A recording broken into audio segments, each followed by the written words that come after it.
अब देखो यार, अगर तुम लोग सीएम पंक के फैन हो तो ये वीडियो तुम्हारे लिए होने वाली है।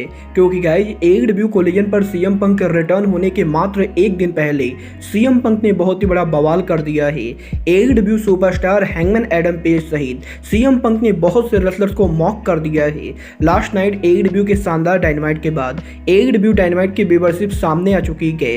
डब्ल्यूडब्ल्यू के दो हायर प्रोड्यूसर्स को एडब्ल्यू कंपनी ने साइन कर लिया है। कोनोसुके तकाशिता के नेम चेंज को लेकर बैक स्टेज से काफी बड़ी अपडेट आ रही है। तो गाइज वहीं सीएम पंक और केंटा के फॉरबिडन डोर मैच को लेकर फाइटफुल की तरफ से बड़ी अपडेट आ चुकी है। तो गाइज चलिए बिना किसी देरी के शुरू करते हैं इस वीडियो को। और गाइज सबसे पहले बात करेंगे एडब्ल्यू डायनामाइट के व्यूवरशिप की। वेल गाइज जैसा कि आप लोग को याद होगा, लास्ट वीक जब एडब्ल्यू ने उनका डायनामाइट कराया था तो गाइज लास्ट वीक एडब्ल्यू के डायनामाइट को अमेरिका में 9,03,000 व्यूवरशिप मिली थी। बट गाइज इस हफ्ते वाला एडब्ल्यू का डायनामाइट शो लास्ट वीक के मुकाबले 1000 टाइम बेटर था। और गाइज क्योंकि इस हफ्ते अमेरिका के अंदर कोई एनबीए गेम्स भी नहीं थे तो गाइज इसीलिए हर कोई ये एक्सपेक्ट कर रहा था कि एडब्ल्यू के इस हफ्ते डायनामाइट को लगभग 1 मिलियन व्यूवरशिप मिलेगी।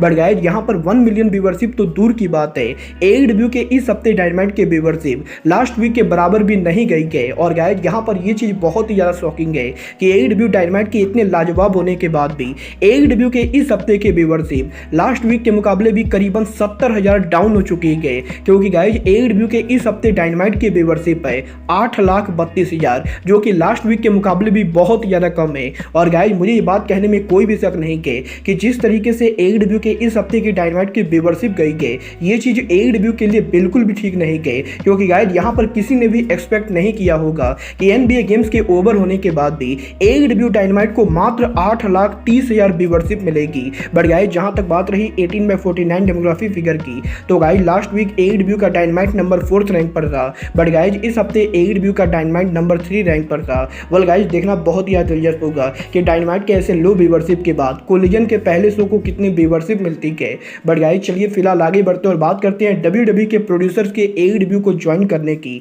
वेल गाइज कल यहाँ पर जब एडब्ल्यू कंपनी उनका डायनामाइट कर रही थी तो गाइज एडब्ल्यू डायनामाइट के बैक स्टेज के ऊपर डब्ल्यूडब्ल्यू के दो फॉर्मर प्रोड्यूसर मौजूद थे। और गाइज ये दोनों और कोई नहीं बल्कि जिमी जैकब और केविन मैथ्यूज हैं। वेल गाइज यहाँ पर केविन मैथ्यूज को तो बहुत ही कम लोग जानते हैं। But guys Jimmy Jacob wrestling industry का एक बहुत ही बड़ा नाम है, जो कि आरओएच, इंपैक्ट रेसलिंग और डब्ल्यूडब्ल्यूई इन सभी कंपनीज के अंदर काम कर चुका है। और गाइज जिमी जैकब वही इंसान है जिसने डब्ल्यूडब्ल्यूई के अंदर एक टाइम पर क्रिस जेरिको के लिस्ट वाली स्टोरी लाइन को चलाई थी। और गाइज जिमी जैकब वही इंसान है जिसने डब्ल्यूडब्ल्यूई के अंदर क्रिस जेरिको और केविन ओवेंस की फ्रेंडशिप वाली स्टोरी लाइन को भी चलाई थी। और गाइज यहाँ पर डब्ल्यूडब्ल्यूई में बहुत सारे शानदार स्टोरी लाइन को प्रोड्यूस करने के बाद अब जिमी जैकब फाइनली एडब्ल्यू कंपनी को ज्वाइन कर चुके हैं। क्योंकि गाइज यहाँ पर रेसलिंग ऑब्जर्वर ने इस चीज को कंफर्म किया है कि लास्ट वीक एडब्ल्यू डायनामाइट के बैक स्टेज के ऊपर जिमी जैकब एडब्ल्यू के शो पर काम कर रहे थे। और गाइज टोनी खान ने जिमी जैकब को एडब्ल्यू के कॉन्ट्रैक्ट में साइन कर लिया है, जहां पर टोनी खान के जिमी जैकब को साइन करने के बाद अब जिमी जैकब एडब्ल्यू के अंदर प्रोड्यूसर और कोच के साथ काम करेंगे। और गाइज यहाँ पर जिमी जैकब के साथ साथ डब्ल्यूडब्ल्यूई के फॉर्मर प्रोड्यूसर केविन मैथ्यू को भी एडब्ल्यू कंपनी ने साइन कर लिया है, जो कि एडब्ल्यू के बिहाइंड द सीन पर काम करेंगे। वेल गाइज देखना बहुत ज्यादा दिलचस्प होगा कि डब्ल्यूडब्ल्यूई के इन दो फॉर्मर प्रोड्यूसर्स के एडब्ल्यू को ज्वाइन करने के बाद एडब्ल्यू की स्टोरी लाइन के अंदर कुछ इंप्रूवमेंट होती है या नहीं। बट गाइज जहां तक बात रही एडब्ल्यू की स्टोरी लाइन की, तो गाइज यहीं अब एडब्ल्यू सुपरस्टार कोनोसुके तकाशिता के नेम चेंज को लेकर बैक स्टेज से बहुत बड़ी अपडेट आ रही है। जहां पर इस हफ्ते रेसलिंग ऑब्जर्वर ने इस चीज को कंफर्म किया है कि कोनोसुके तकाशिता एडब्ल्यू में उनका नेम चेंज करने वाले हैं। और गाइज पॉसिबली इसी हफ्ते एडब्ल्यू के रैम्पेज शो के ऊपर कोनोसुके तकाशिता का नया नाम रिवील होने वाला है। और गाइज रेसलिंग ऑब्जर्वर का ये कहना है कि क्योंकि कोनोसुके तकाशिता अब डॉन केलिस के साथ काम कर रहे हैं तो गाइज इसीलिए कोनोसुके तकाशिता का नया नाम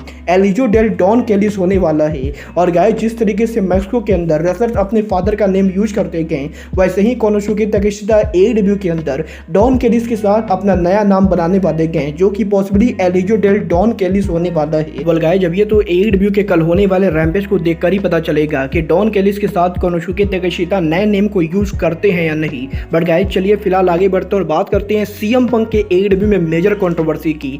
वेल गाइज ये बात हम सभी लोगों को मालूम है कि मात्र एक दिन के अंदर सीएम पंक अब एडब्ल्यू पर वापस आ रहे हैं। और गाइज यही 17 जून को कोलिजन पर सीएम पंक के रिटर्न होने के पहले अब सीएम पंक ने एक बार फिर से बड़ा बवाल कर दिया है। वेल गाइज यहाँ पर कल रात 11 बजे के बाद से ही सीएम पंक लगातार ट्विटर के ऊपर ट्रेंड कर रहे हैं। और गाइज यहाँ पर सीएम पंक ने एडब्ल्यू में में रिटर्न होने के पहले मात्र एक दिन पहले एडब्ल्यू कंपनी को लेकर पॉसिबली कंट्रोवर्सी कर दी गई, क्योंकि गाइज कल रात को यहां पर रेसलिंग रिपोर्टर वेड किलर का यह कहना था कि 17 जून को सीएम पंक के रिटर्न होने से पहले सीएम पंक ने मीडिया के साथ एक इंटरव्यू दिया है, जिस इंटरव्यू के बाहर आने के बाद एडब्ल्यू कंपनी पॉसिबली बदनाम होने वाली है। और गाइज यहां पर रिपोर्टर वेड किलर का यह कहना है कि लास्ट वीक सीएम पंक ने ESPN के साथ एक इंटरव्यू रिकॉर्ड किया है, जिस इंटरव्यू के अंदर सीएम पंक ने कई सारी ऐसी बातें कही गई जो कि एडब्ल्यू के बहुत सारे रेसलर्स को पसंद नहीं आने वाली गई। और गाइज यहां पर सीएम पंक का ये इंटरव्यू रेसलिंग इंडस्ट्री का one of the most controversial interview होने वाला है। और गाइज यहां पर पंक के रिटर्न होने के पहले ही ESPN सीएम पंक के इस इंटरव्यू को रिलीज करने वाली है, जो कि पॉसिबली आज रात को हो सकता है। और गाइज यही वेड किलर के इस रिपोर्ट के बाद अब back to back wrestling observer सहित बहुत सारे रिपोर्टर्स ने कंफर्म किया है कि सीएम पंक ने ESPN के साथ लास्ट वीक उनका इंटरव्यू रिकॉर्ड किया था। और गाइज इस इंटरव्यू के अंदर सीएम पंक ने उनके रिटर्न के साथ साथ पॉसिबली एडब्ल्यू के ऑल आउट के ब्रॉल को लेकर बात की गई। और गाइज यहां पर सीएम पंक ने इंटरव्यू के अंदर एडब्ल्यू को लेकर जिस तरीके से बातें की गई उसको सुनकर एडब्ल्यू के बैक स्टेज पर लोग बिल्कुल भी खुश नहीं गए, क्योंकि गाइज यहां पर रेसलिंग ऑब्जर्वर का यह कहना है कि कल यहां पर एडब्ल्यू कंपनी जब उनका डायनामाइट कर रही थी तो गाइज एडब्ल्यू डायनामाइट के बैक स्टेज के ऊपर बहुत सारे लोग सीएम पंक के इस इंटरव्यू को लेकर नाराज थे। और गाइज यहां पर बेसिकली ये बहुत सारे लोग और कोई नहीं बल्कि हैंगमैन एडम पेज और एलीट होने वाले गए, क्योंकि गाइज यहां पर अब फाइटफुल ने इस चीज को कंफर्म किया है कि सीएम पंक ने उनके इंटरव्यू के अंदर हैंगमैन एडम पेज को बुरी तरह से एक्सपोज करने की कोशिश की गई। और गाइज पंक के इस इंटरव्यू के अंदर सीएम पंक ने एलीट हैंगमैन एडम पेज सहित एडब्ल्यू के पॉसिबली बैक स्टेज इश्यूज को लेकर बात की गई। बट गाइज जहां तक बात रही सीएम पंक के इस इंटरव्यू के कंट्रोवर्शियल होने की, तो गाइज अब यहां पर फाइटफुल का ये कहना है कि डेफिनेटली सीएम पंक का ये इंटरव्यू काफी ज्यादा कंट्रोवर्शियल है। बट गाइज एडब्ल्यू के मैनेजमेंट को इस इंटरव्यू के बारे में पहले से मालूम था। और गाइज मजेदार बात तो ये है कि जब सीएम पंक ESPN के ऊपर उनके इस इंटरव्यू को देने गए थे तो गाइज एडब्ल्यू के मैनेजमेंट यहां पर सीएम पंक के साथ मौजूद थी। और गाइज एडब्ल्यू के मैनेजमेंट ये मेक श्योर कर रही थी कि सीएम पंक उनके इंटरव्यू के अंदर कुछ ऐसा ना बोले जो एडब्ल्यू कंपनी के ऊपर भारी पड़ जाए, क्योंकि गाइज यहां पर ऑलरेडी एडब्ल्यू के अंदर टोनी खान ने सीएम पंक को NDA और PFA डील के अंदर साइन कर दिया है। और गाइज इन डील्स के अनुसार सीएम पंक एडब्ल्यू कंपनी को बदनाम नहीं कर सकते हैं। गाइज यहां पर फाइटफुल ने इस चीज को कंफर्म किया है कि पंक के इस इंटरव्यू के दौरान एडब्ल्यू के मैनेजमेंट सीएम पंक के साथ मौजूद थी। बट गाइज यहां पर मैनेजमेंट के होने के बाद भी सीएम पंक ने इंटरव्यू के अंदर काफी सारी ऐसे बातें कर दी गई जिसकी वजह से एडब्ल्यू के बैक स्टेज पर बहुत सारे रेसलर नाराज हो चुके हैं। बट गाइज जहां तक बात रही पंक के इंटरव्यू के कंट्रोवर्शियल होने की, तो गाइज अब यहां पर फाइटफुल का ये कहना है कि सीएम पंक ने जिस तरीके से ये इंटरव्यू दिया है, जब ये इंटरव्यू रिलीज होगा तो गाइज बहुत सारे लोग ये कंफ्यूज होने वाले हैं कि सीएम पंक ने इंटरव्यू के अंदर जो भी कहा है वो सब कुछ सीएम पंक रियलिटी में बोल रहे हैं या फिर ये सब कुछ एडब्ल्यू के स्टोरी लाइन का हिस्सा है। क्योंकि गाइज सीएम पंक ने जिस तरह से ये इंटरव्यू दिया है, इस इंटरव्यू के अंदर सीएम पंक ने कुछ ऐसी बातें कही गई जो सुनकर काफी सारे लोगों को ये लगेगा कि पॉसिबली पंक अब स्टोरी लाइन के अंदर काम कर रहे हैं और पॉसिबली वो एलीट या बाकी लोगों के साथ फ्यूचर में काम करने के लिए ही उनके हील कैरेक्टर के अंदर ये इंटरव्यू दे रहे हैं। और गाइज यहाँ पर फाइटफुल का ये कहना है कि क्योंकि एडब्ल्यू के मैनेजमेंट पंक के साथ मौजूद थी, तो गाइज हो सकता है कि एडब्ल्यू कंपनी ने जानबूझकर सीएम पंक का ये कंट्रोवर्शियल इंटरव्यू रिकॉर्ड कराया हो ताकि एडब्ल्यू के अपकमिंग कोलिजन शो को लेकर हाइप बढ़ सके। और गाइज क्योंकि ये इंटरव्यू एडब्ल्यू कोलिजन के ब्रॉडकास्ट होने के पहले ही रिलीज होने वाला है, तो गाइज हो सकता है सीएम पंक ने इंटरव्यू के अंदर जो भी कहा हो वो सब कुछ एडब्ल्यू के मैनेजमेंट का प्लान हो। और गाइज पॉसिबली एडब्ल्यू के मैनेजमेंट के प्लान की वजह से ही सीएम पंक ने इस तरह के कंट्रोवर्शियल स्टेटमेंट को दिया है। क्योंकि गाइज यहाँ पर ये बात तो एडब्ल्यू के मैनेजमेंट को भी मालूम है कि जब भी सीएम पंक उनका मुंह खोलते गए तो गाइज रेसलिंग इंडस्ट्री में सिर्फ और सिर्फ सीएम पंक को लेकर बातें होती गई। और गाइज यहाँ पर अभी तो पंक का ये इंटरव्यू रिलीज भी नहीं हुआ है, उसके पहले ही सीएम पंक ने इस इंटरव्यू को लेकर सोशल मीडिया पर ऑलरेडी ट्रेंड कर रहे हैं। वेल गाइज देखना बहुत ही दिलचस्प होगा कि आज रात के सीएम पंक के इस इंटरव्यू के रिलीज होने के बाद सीएम पंक ने एक्चुअली इंटरव्यू के अंदर क्या कहा है। बट गाइज यहाँ पर यह बात तो कंफर्म है कि पंक जिस तरीके से हरकतें कर रहे हैं, इन हरकतों के बाद सीएम पंक एडब्ल्यू में हील के तौर पर ही शूट करेंगे।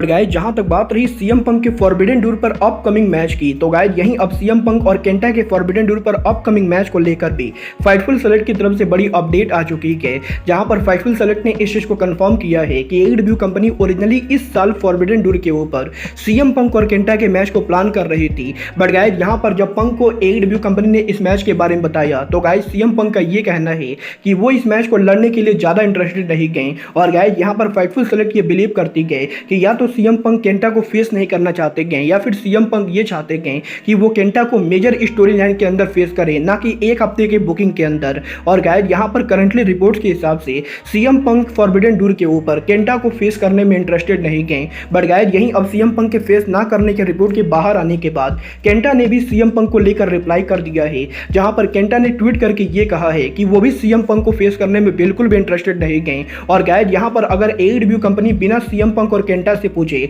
फॉरबिडन डोर पर इस मैच को कराने का सोच रही गए, तो गाइज केंटा इस मैच को बिल्कुल भी रसल नहीं करने वाले गए। और गाइज यहाँ पर केंटा ने ये बिल्कुल ही क्लियर कर दिया है कि अगर टोनी खान केंटा को मोटे पैसे देते गए तभी वो फॉरबिडन डोर पर जाकर सीएम पंक के साथ मैच लड़ने वाले गए, क्योंकि बिना पैसों के उन्हें भी लड़ने में कोई भी इंटरेस्ट नहीं गए। वेल गाइज देखना बहुत ही दिलचस्प होगा कि फॉरबिडन डोर पर इस साल पंक और केंटा का मैच होता है या नहीं। बट गाइज एक बात तो ये कंफर्म है कि सीएम पंक के रिटर्न होने के पहले ही पंक की हाइप शुरू हो चुकी है। और गाइज ये वो बंदा है जो एडब्ल्यू कंपनी को हाइप के ऊपर सबसे ऊपर ले जा सकता है। वेल गाइज आप लोग पंक के रिटर्न के लिए एक्साइटेड हो या नहीं, आप लोग मुझे कमेंट करके बताइए। बट गाइज अब आज के इस वीडियो में बस इतना ही। मैं मिलता हूं आपसे अपने अगले वीडियो में। बट गाइज तब तक के लिए goodbye, good night and bang.